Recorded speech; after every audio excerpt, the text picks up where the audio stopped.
Hi friends, welcome to TechKnowJP YouTube channel. இது ஒரு technical knowledge sharing session. வாங்க training குள்ள போலாம். இன்னைக்கு நம்ம இம்பார்ட்டன்ட் டாபிக் நம்ம என்ன பார்க்க போறோம்னா செக் வால் பத்தி தான் பார்க்க போறோம். சோ செக் வால்ல என்னென்ன டைப்ஸ் ஆஃப் செக் வால்ஸ் இருக்கு, மெட்டீரியல்ஸ்லாம் இருக்கு. அதே மாதிரி செக் வால்னா என்ன, இதோட பர்பஸ் என்ன அப்படின்றத நம்ம டீடைலா பார்க்கலாம். வாங்க ஸ்லைட் குள்ள போலாம். செக் வால் அதோட டெஃபினிஷன்ஸ் பார்த்துடலாம். செக் வால் அப்படின்னா வந்து நான் ரிட்டர்ன் வால் அப்படின்னு சொல்லுவாங்க. ஸோ ஒரு வாலில் வந்து உள்ள டிஸ்க் இருக்கும், ஹிஞ்ச் பின் ஹிஞ்ச் இருக்கும். இது வந்து ஆட்டோமேட்டிக் டிஸ்க்கு. ஒரு பக்கம் ஃப்ளோ இருக்குது அப்படின்னு பார்த்தோம்னா லிக்விட் ஆர் கேஸு, அது வந்து பார்த்தோன்னா யூனிடைரக்ஷனல் ஃப்ளோ. அப்படி ஃப்ளோ பண்ணும்போது அந்த டிஸ்க் வந்து ஓப்பன் ஆகும். ஸோ ஆப்போசிட்லேருந்து திருப்பி ப்ரெஷர் பேக் ப்ரெஷர் வந்ததுன்னா என்ன ஆகும்னா அது வந்து க்ளோஸ் ஆகிடும். ஸோ இதுதான் வந்து நான் ரிட்டர்ன் வால்.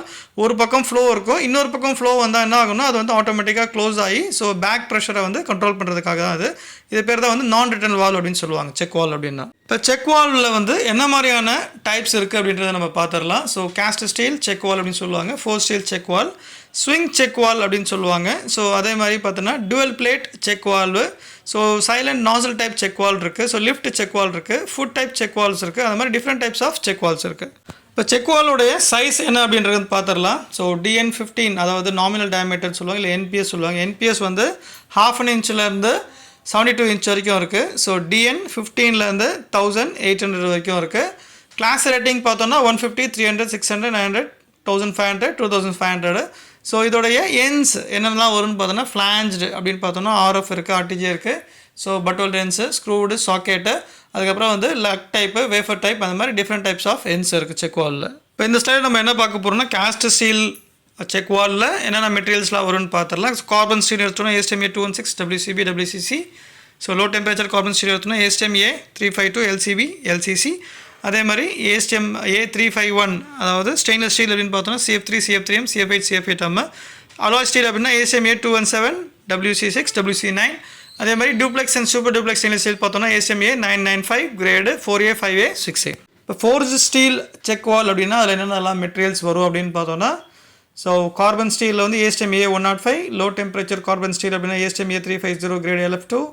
அலாய் ஸ்டீல் அப்படின்னு பார்த்தோன்னா ASME 182 F6 F5 F11 F22 F91. அதே மாதிரி ஸ்டெயின்லெஸ் ஸ்டீல் பார்த்தோன்னா ASME 182 F304 F304L F316 F316L. Duplex stainless steel பார்த்தோன்னா அதே ஸ்டாண்டர்ட் தான் ASME 182 but F51 F53 and F55.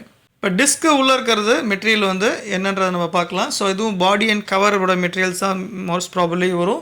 So carbon steel எடுத்தோம்னா WCB, அதேமாதிரி அலாய் ஸ்டீல் இருக்குது. ஸோ ஸ்டெயின்லெஸ் ஸ்டீல் எடுத்தோம்னா CF8 CF8M. ஸோ ஃபோர்ஜிங்னு எடுத்தோம்னா 304 304L இல்லை 316L. ஸோ இதுதான் வந்து டிஸ்கோட மெட்டீரியல்ஸ். இப்போ சாஃப்ட் சீட்டட் செக் வால்ஸ் அப்படின்னு இருக்குது. பட் இது வந்து பார்த்தோம்னா நம்ம ரெசிலியன்ஸ் சீட்டு. ஸோ இதில் பேக் ப்ரெஷரை வந்து 0 லீக் அப்படின்றத கண்ட்ரோல் பண்ணும். ஸோ இதோடைய லீக்ஸ் வந்து பார்த்தோம், இது மெட்டீரியல்ஸ் வந்து பார்த்தோன்னா EPDM அண்ட் நியூட்ரல் ரப்பர், அப்புறம் ஒயிட் ஆன் ரப்பர்ஸ் இருக்குது, PTFE. ஸோ இந்த மாதிரி different kind of soft materials வந்து டிஸ்கில் வந்து யூஸ் ஆகும். இப்போ செக் வாலுடைய மேனுஃபேக்சரிங் ஸ்டாண்டர்ட்ஸ் வந்து என்னன்றதுன்னு பார்த்துடலாம். ஸோ API பொறுத்த வரைக்கும் API 6D அண்ட் API 594. அதே மாதிரி ASME செக்ஷன் அப்படின்னு பார்த்தோன்னா ASME B 16.34, ASME B 16.5, 16.10, 16.25, 16.11. அந்த மாதிரி different type of ASME standards இருக்குது. செக் வாலோடைய டெஸ்டிங் ஸ்டாண்டர்ட்ஸ் என்ன இருக்குது அப்படின்றத பார்த்துடலாம். ஸோ API 6Dன்னு ஒரு ஸ்டாண்டர்ட் இருக்குது. அதே மாதிரி API 598, அதே மாதிரி ISO 5208, அதே மாதிரி BSEN 12266. நம்ம செக் வாலில் என்ன மாதிரியான பார்ட்ஸ் வந்திருக்கு அப்படின்றத நம்ம பார்க்கலாம். ஸோ பாடி, பானட் இல்லைனா கவர், அதாவது பானட்ன்றது டூம்டு கவர் அப்படின்னு சொல்லுவாங்க.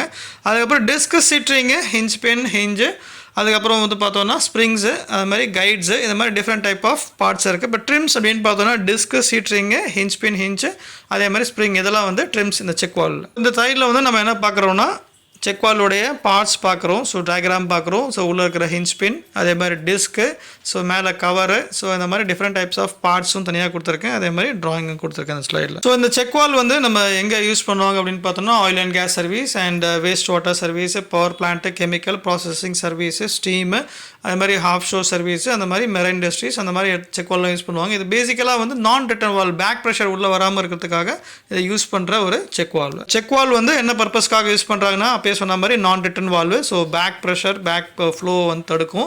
அதே மாதிரி ஒரு சிஸ்டம்ஸ் இருக்குது அப்படின்னா வந்து சிஸ்டம் ப்ராப்ளம் ஆகக்கூடாது அப்படின்றதுக்காக, சிஸ்டம் வந்து பாதுகாக்கிறதுக்கும் இந்த செக் வால் வந்து யூஸ் ஆகுது. அதே மாதிரி ப்ரெஷர் ரெடியூஷன் ஆகாமல் இருக்கிறதுக்கு நம்ம பார்த்துக்கிறதுக்கும், அதே மாதிரி பேக் ப்ரெஷர் வரும்போது லோட் இன்க்ரீஸ் ஆகும். ஸோ அந்த ஹேமரிங் இம்பாக்ட் சடன் இம்பாக்ட் வர்றதுக்காக இல்லாமல் இருக்கிறதுக்காக இந்த செக் வால் வந்து யூஸ் ஆகுது. இப்போ செக் வாலோடைய அட்வான்டேஜஸ் வந்து நம்ம பார்த்துடலாம். So prevent back flow.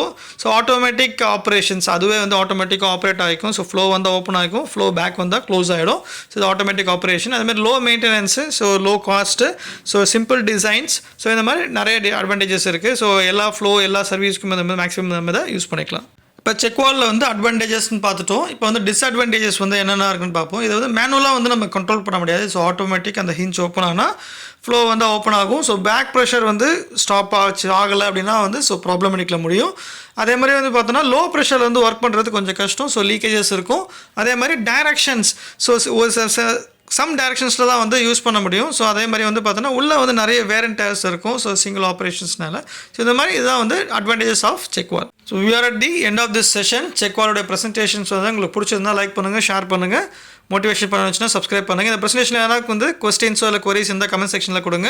இல்லை இதே மாதிரி எதனா ஒரு நாலேஜ் ஷேர் பண்ணணும் அப்படின்னா ப்ரெசன்டேஷன்ஸ் ப்ரிப்பேர் பண்ணிட்டு உங்களுக்கு நாலேஜ் வந்து ஷேர் பண்ணுறோம். Thanks to every one, thanks to my teammate. நம்ம நெக்ஸ்ட் ப்ரெசன்டேஷன் மீட் பண்ணலாம். By from TechKnowJP.